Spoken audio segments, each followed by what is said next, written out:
Olá pessoal, vamos aqui então agora para aula 3 sobre cinemática, onde a gente vai tratar um pouquinho sobre queda livre e movimento oblíquo, tá bom?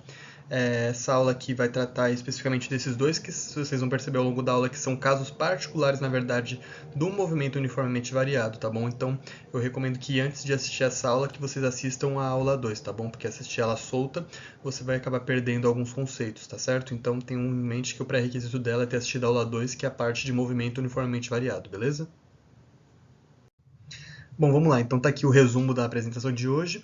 Aqui eu vou definir mais uma vez o que é cinemática, né? Reparem que toda aula eu acabo repetindo um pouco o que é a cinemática aqui para vocês, mas isso eu faço propositalmente, porque muitas vezes a gente acaba esquecendo o que a gente está estudando, né? A gente está aqui pensando, putz, o que é queda livre, o que é movimento oblíquo, o que é um movimento uniformemente variado, o que é um movimento uniforme, mas a gente esquece que tudo isso faz parte de um grupo grande que é a cinemática, tá bom? Que é o ramo da física que se dedica ao estudo do movimento dos corpos sem se preocupar com as causas desse movimento.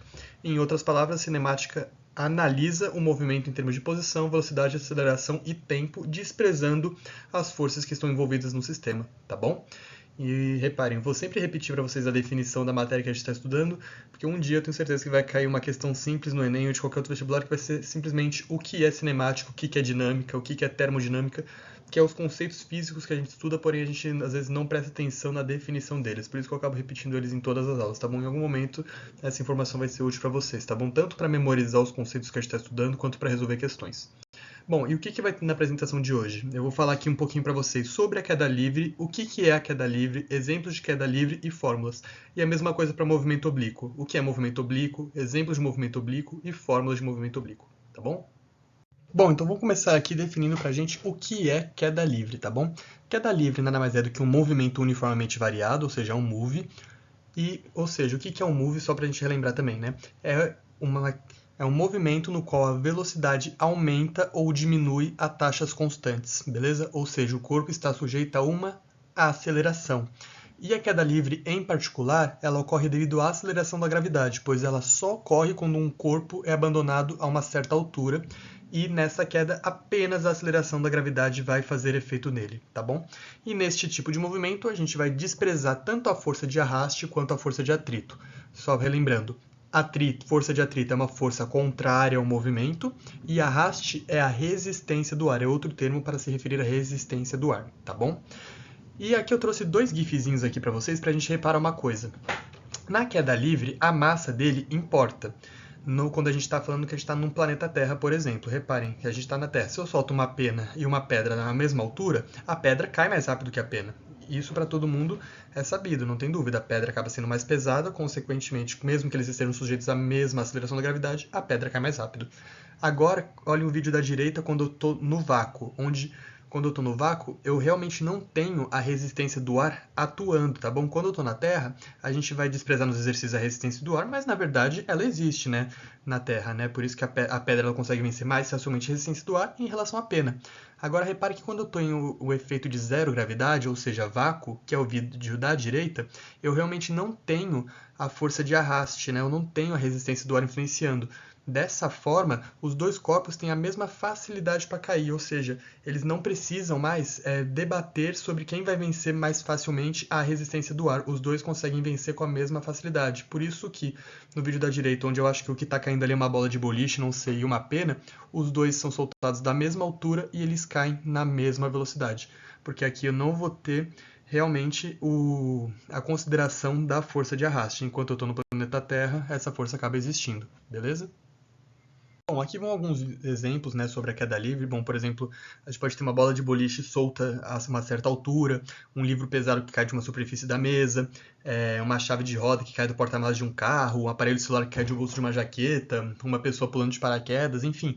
O que não falta são exemplos para falar de queda livre, tá bom? Mas aqui eu trouxe uns exemplos que, eu resolvendo exercícios sobre queda livre, eu vi com muita recorrência, então eu achei interessante trazer aqui para que vocês lembrem, bater um olho num exercício disso e lembrar, isso aqui com certeza deve ser queda livre, tá bom? Agora, trabalhando um pouquinho sobre as fórmulas que regem a queda livre, eu vou mostrar um detalhe para vocês. Nas fórmulas de queda livre, nada mais são do que casos particulares das fórmulas que a gente utilizou na aula de movimento uniformemente variado, tá bom? Então, você ter em mente que as fórmulas de queda livre são casos particulares do movimento uniformemente variado, isso ajuda vocês na hora, porque vocês não vão precisar ficar decorando fórmula, e sim apenas entender o que é um caso particular e, consequentemente, vocês vão aplicar isso mais facilmente, tá bom? A primeira fórmula que eu trago para vocês é uma fórmula para determinar a velocidade de um corpo em queda livre, que é a fórmula de V igual a G vezes T, onde o V é a minha velocidade da queda, o G é a aceleração da gravidade e o T é o tempo de queda. Lembre-se sempre do seguinte só, tá, gente? A aceleração da gravidade é uma informação que normalmente é fornecida pelo exercício. Por quê? Porque a aceleração da gravidade, ela tem valores diferentes dependendo de onde você está na Terra. Então, por exemplo, você pode estar em um ponto da Terra onde você tem uma gravidade, por exemplo, 9,8 metros por segundo ao quadrado, e outro ponto onde a gravidade pode ser, por exemplo, 9,83, vai, por exemplo, chutando aqui valores. Então, a gravidade vai variar dependendo do local onde você está na Terra. E nos exercícios, dependendo de quem está aplicando, também. Usualmente, o que eles gostam de fazer nos vestibulares? Arredondar o valor da gravidade ou para 9,8 ou para 10. Eles sempre fornecem essa informação. Então, nunca saia substituindo a gravidade por 10 ou por 9,8 sem que o enunciado tenha dito isso, tá bom? Muitas vezes, se o enunciado não disse o valor da gravidade, é porque ele não vai ser utilizado no cálculo, tá bom? Outro macete aqui para vocês. Beleza? Então, com essa equação aqui, a gente consegue determinar a velocidade da queda livre em um instante de tempo. Então, a gente consegue determinar qual é a velocidade de um corpo após ele... Vamos supor, soltei uma maçã caiu de um galho de uma árvore. A gente consegue calcular a velocidade dela 1 segundo após a queda, 2 segundos após a queda, 3 segundos após a queda.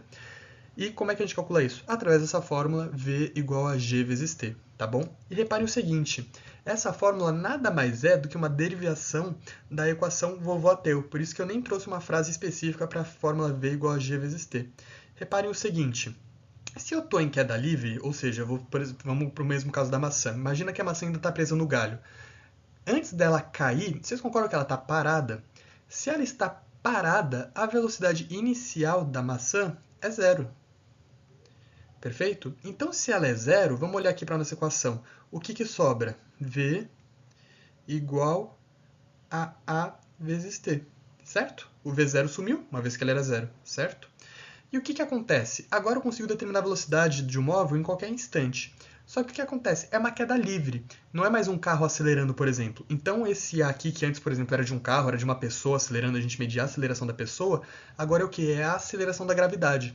E a aceleração da gravidade, ela recebe uma letra própria para ela, que é a letra G.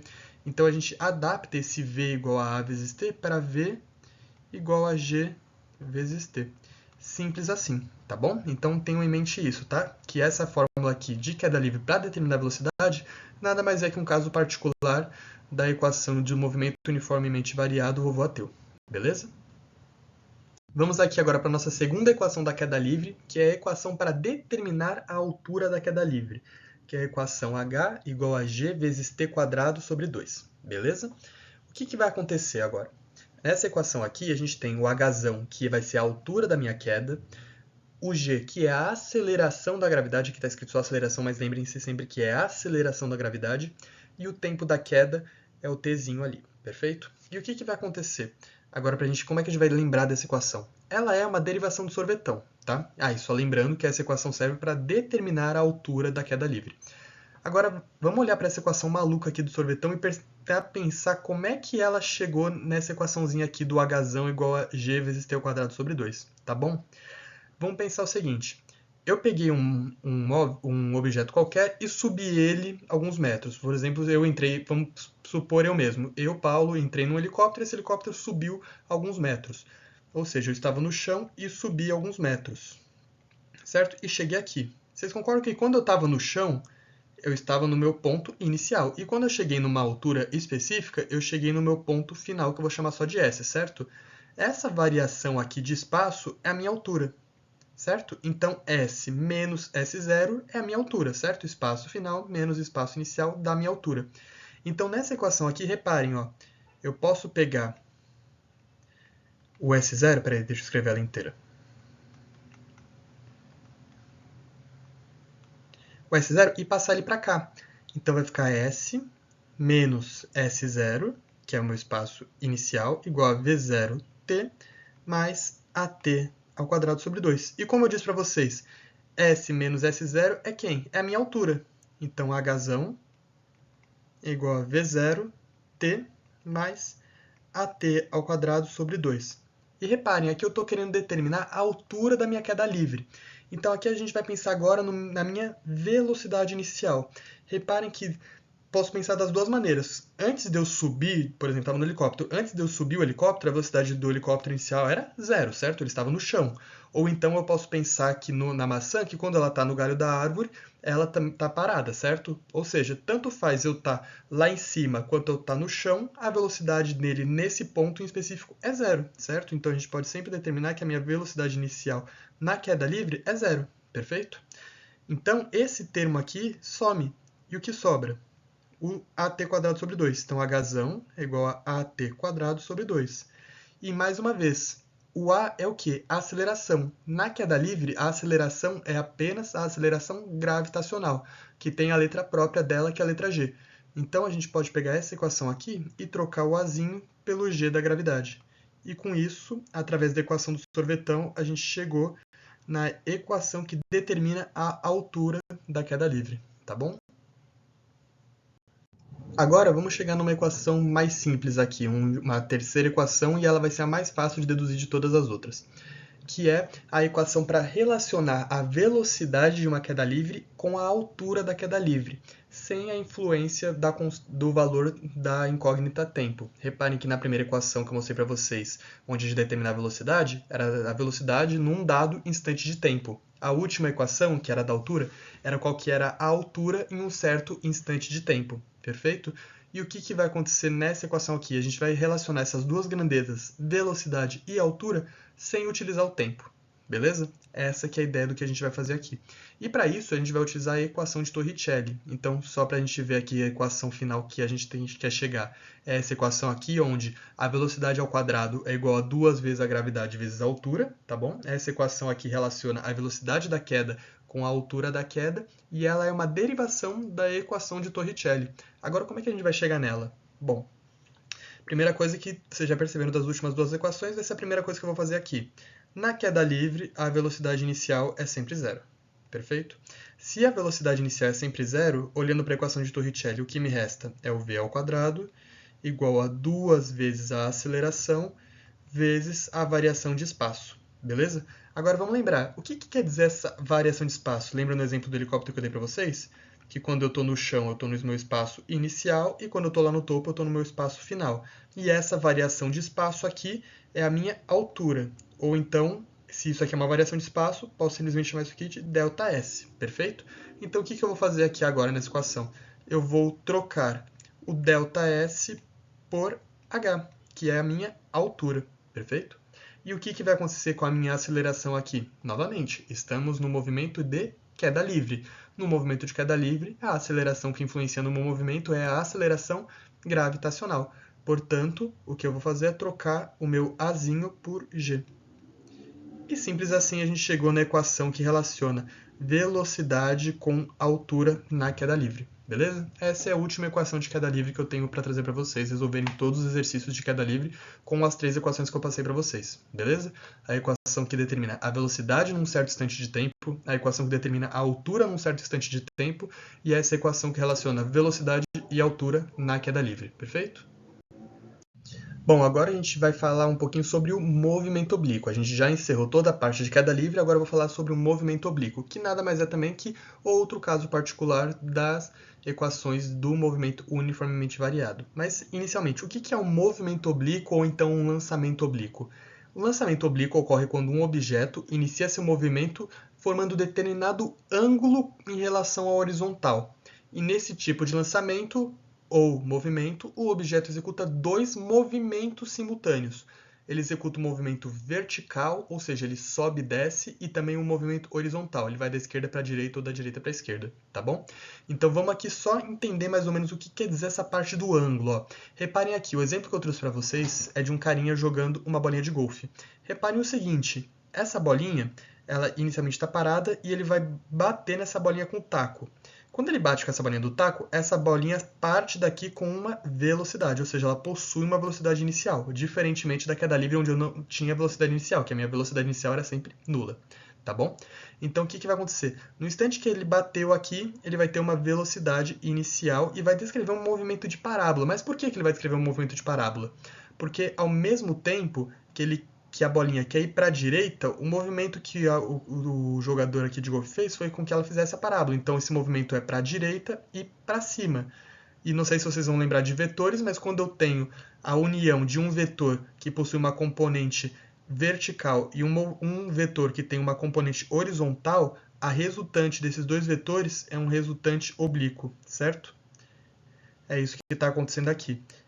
Beleza? Então, nada mais é do que um caso particular também lá do movimento uniformemente variado, tá bom? Onde agora, o que eu vou ter? Vou ter uma bolinha descrevendo dois tipos de movimento. Além de estar subindo ou descendo, ela vai estar indo da esquerda para a direita ou da direita para a esquerda. Perfeito? Bom, então, novamente aqui, como eu trouxe os exemplos sobre queda livre, vou trazer aqui também uns exemplos sobre o movimento oblíquo. E quais são os exemplos que mais costumam aparecer nos exercícios de vestibular?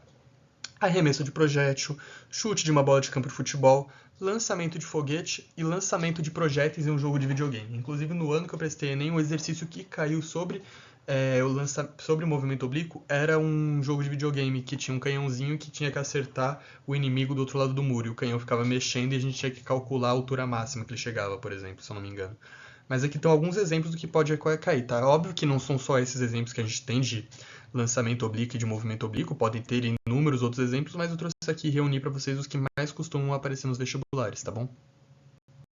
Bom, a primeira equação que eu vou trazer para vocês sobre o lançamento oblíquo é a fórmula para calcular o alcance horizontal de um lançamento. E o que seria esse alcance horizontal do lançamento, né? Bom, vamos lá. O alcance horizontal do lançamento nada mais é do que quanto que essa bolinha andou. Então vamos supor, vamos pensar naquele plano lá XY. E vamos pensar no exemplo da bolinha de golfe, que foi o que eu trouxe no slide anterior. A bolinha ela começa aqui na origem e ela termina, depois que o cara faz o lançamento, em uma certa posição, certo? Ela tem um espaço, ela começa numa posição S0 e termina numa posição S. Essa variação aqui de espaço que ela percorre é chamada de alcance horizontal ou simplesmente alcance de lançamento também. São outras fórmulas que chamam ela. Então, se é alcance de lançamento, eles usaram a letra A para chamar. Então, alguns livros, se vocês forem, por exemplo, usar algum outro livro base, vocês podem ver essa fórmula que, em vez de dela utilizar o ΔS, ele usa a letra A, tá bom? Por isso que eu trouxe aqui ΔS igual a A, que é igual ao alcance de lançamento. É só para vocês não se assustarem caso vocês, em alguma outra literatura aí, diferente da que eu estou utilizando, encontrem a letra A para tratar sobre alcance de lançamento ou alcance horizontal, tá bom? Beleza. Aí a fórmula que a gente tem para o alcance de lançamento ou alcance horizontal é a seguinte. ΔS é igual a V vezes cosseno θ vezes T. Beleza. Primeira dúvida que a gente vai ter aqui. Putz, de onde é que saiu esse cosseno θ e como é que eu determino esse cosseno θ? Simples.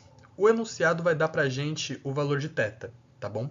Ele vai ou dar uma relação de triângulo para a gente ou uma relação simples de enxergar. E onde é que está esse θ? O enunciado vai dar para a gente aqui o vetor, por exemplo, do lançamento, e esse vetor do lançamento forma um ângulo com a superfície, certo? Com a componente horizontal aqui. E esse ângulo aqui é o ângulo θ que está acompanhado do cosseno, tá bom? E quando a gente está tratando sobre lançamentos, reparem, lembrem da aula que eu dei lá de vetores para vocês? O lançamento está na superfície, aqui normalmente é o eixo x, perfeito? E no eixo x, quem acompanha? O cosseno sempre, tá bom? Então, como é um lançamento onde a gente vai ter uma componente oblíqua, a gente necessariamente vai ter que usar o cosseno para determinar a componente x do nosso carinha aqui, tá bom? Agora, como é que a gente vai chegar nessa equação? Ela vai vir da equação do sorvete, tá bom? Então, o que vai acontecer na equação do sorvete? Deixa eu só reescrever ela aqui embaixo para a gente se basear. Bom, é bem simples o que vai acontecer na verdade. O S0 eu vou passar para cá. Vai ficar V vezes T, certo? S menos S0 é a mesma coisa que variação de espaço. Então, variação de espaço é igual a V vezes T, beleza? E o que aconteceu agora para surgir um cosseno? Bom, vamos lá, lembrem-se daquilo que eu tinha mostrado para vocês na outra aula. Quando eu tenho um lançamento oblíquo, lá na aula de vetores, isso, aula 1. Se você não está lembrando disso, vai lá olhar a aula 1 de vetores. Eu tenho aqui um vetor, aqui eu tenho esqueci de escrever, né? Aqui eu tenho as componentes x, y, e aqui eu tenho um vetorzinho oblíquo, certo? O que é um vetor oblíquo? Um vetor que é formado por uma componente y e uma componente x, certo? Ele tem aqui um valor de x e um valor de y. O que vai acontecer agora? Eu quero determinar o alcance horizontal, ou seja, a bolinha começou aqui e terminou aqui. Como é que eu determino isso? Trazendo esse vetor para baixo, certo? Eu preciso trazer ele aqui para baixo. Para eu trazer ele aqui para baixo, eu tenho que ter a influência desse ângulo. Se esse ângulo está colado no eixo x, eu uso o cosseno. Beleza? Essa que é a ideia principal aqui para a gente estar utilizando o cosseno, tá bom? Pode ser que tenha uma explicação mais detalhada sobre por que ser o cosseno, mas essa foi a mais simples que eu consegui pensar para trazer para vocês, tá bom? Dito isso, a minha componente que antes era v passa a ser o quê? V vezes cosseno θ, beleza? Essa é a ideia principal aqui. Então, a minha variação de espaço, que também posso chamar de A de alcance, é igual a velocidade vezes o cosseno θ multiplicado pelo tempo, beleza? É só uma manobra matemática aqui para explicar para vocês de onde veio o cosseno, mas o conceito da equação é bem simples, beleza? Bom, pessoal, vamos aqui para o último slide, no qual eu vou trabalhar com vocês como calcular a altura máxima de um lançamento oblíquo. Onde é que está essa altura máxima, né, para começar? Vamos de novo lá para o caso do golfe, né? O que a gente tinha lá? A gente tinha um eixo aqui grandão, a gente tinha a bolinha que ela começava aqui na origem, ela terminava aqui, por exemplo, e ela descrevia uma trajetória mais ou menos assim, oblíqua, né? Então vamos pensar que a altura máxima é esse pico aqui dessa trajetória que ela realiza, tá bom? Nessa relação aqui, ela atinge uma certa altura, perfeito? Todo mundo concorda comigo que aqui ela atinge uma altura. Essa altura aqui, a gente vai chamar ela de altura índicezinho max, de máxima, perfeito? E como é que a gente vai calcular essa altura máxima? A gente vai calcular ela através dessa fórmula aqui, onde eu tenho velocidade ao quadrado vezes seno de θ dividido por 2 vezes a aceleração da gravidade. Beleza, que equação mostra como é que eu chego nessa equação, Paulo? Bom, vamos lá. A gente vai chegar nessa equação através da equação de Torricelli, beleza? E qual que é a ideia aqui? De novo, lembram que eu estava mostrando no último slide para vocês, que quando eu tinha que decompor um vetor, por exemplo, um vetor que está inclinado, ele tem um ângulozinho aqui θ, certo? Se eu quero fazer com que esse vetor aqui, por exemplo, o vetor velocidade, decaia aqui para baixo, eu tenho que multiplicar ele por cosseno de θ, certo? E se eu quero fazer com que ele venha aqui para cima, eu tenho que multiplicar ele por seno de θ. Então, agora a gente está falando de altura, certo? A altura é aqui, eixo y, certo? Ele está subindo. Então, o nosso vzinho quadrado aqui que a gente está utilizando, ele vai necessitar agora da componente seno de θ para que a gente consiga calcular a altura máxima, beleza? E ela vai vir da equação de Torricelli. Como é que ele vai vir? Vamos copiar aqui a equação de Torricelli. V ao quadrado igual a V0 ao quadrado mais 2 vezes a aceleração vezes a variação de espaço, tá bom? Anteriormente eu tinha mostrado para vocês que aqui tinha um V0, certo? E eu falei para vocês que ele não tinha uma velocidade inicial, certo? Quer dizer que ele possuía uma velocidade inicial. Eu me enganei, tá bom? Peço perdão, acabei me pronunciando errado naquela parte do vídeo. O que ele tem, na verdade, ele não tem uma velocidade inicial, mas ele tem uma velocidade própria, tá bom? Ele tem uma velocidade em algum ponto do lançamento, tá? Então aqui nesse caso eu chamo de V0 porque ela está no ponto S, certo? Ela está próximo do ponto S0 aqui, né? Que a gente estava chamando aqui de S0 e aqui de S, né? Então ele aproveitou e utilizou o mesmo subíndice, mas essa componente aqui de velocidade inicial, ela é nula, ela vale zero, porque a bolinha está parada no começo do lançamento oblíquo, vocês concordam? Se ela está parada, a velocidade inicial dela é nula, tá bom?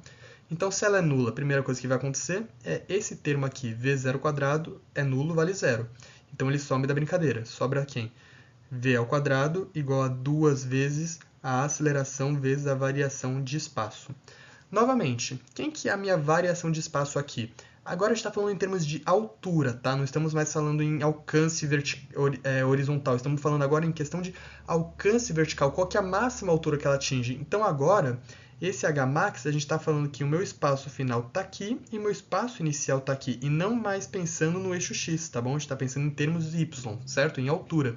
Isso aqui nada mais é que o quê? Uma variação de espaço, que a gente está simplesmente chamando de altura máxima que o meu móvel percorre. Então esse ΔS, ele só está recebendo outro nome, mas ele continua sendo o mesmo ΔS, só que agora a gente está falando em termos de y e não de x. Então isso aqui vira a minha altura máxima. E é justamente quem eu quero calcular pela essa forma, então eu tenho que isolar a altura máxima. Então se eu isolo a altura máxima na minha equação, o que eu tenho é v ao quadrado dividido por 2 vezes a. Só que o que acontece agora? Duas coisas. Primeira, a gente está falando de um movimento uniformemente variado no plano vertical. Se é no plano vertical, qual que é a aceleração que está influenciando nesse caso? Quando ele chegou aqui, o que vai influenciar, além da aceleração produzida na batida, qual que é a aceleração que vai fazer com que ele caia? A aceleração da gravidade. Então, esse Azinho aqui, a gente vai trocar ele pela aceleração da gravidade, que é o meu G. Então, isso fica a altura máxima é igual a v² sobre 2 vezes g. Beleza? E agora, falta quem? Falta o seno. E como eu tinha explicado para vocês, se eu tenho aqui uma componente de velocidade oblíqua, ela é decomposta em duas. A v seno e a v cosseno. E quem faz ela subir? A v seno. Por isso que eu tenho que usar o v seno para determinar a altura máxima, tá bom? v² que multiplica seno de θ dividido por 2g. Pronto. Chegamos na equação para determinar a altura máxima. Beleza, pessoal? Então é isso. Aqui é toda essa parte aqui de como cheguei no v cosseno e v cosseno está bem detalhado lá na aula 1, tá bom? Na aula 1 aqui, onde eu explico a parte de vetores, eu explico como a gente chega nesse v, a gente chega no v cosseno e v seno, tá bom? Mas é só a gente perceber aqui o seguinte, tá? Na equação anterior, a gente estava trabalhando com o alcance horizontal. Horizontal é x, portanto eu precisava do v cosseno. E agora eu estou trabalhando com o alcance vertical, ou seja, altura máxima, tá? Então eu precisava usar a componente y. E quem é a altura e quem é a minha componente y? V vezes o seno θ. Beleza? Era isso que eu tinha para trazer para vocês hoje, tá bom? Esse é o último vídeo da série da parte de cinemática. Na próxima videoaula eu já vou entrar na parte de dinâmica, onde eu vou trazer leis de Newton. Então, espero que essa videoaula tenha lhe servido bem, que tenha lhe ajudado nos seus estudos. E é isso.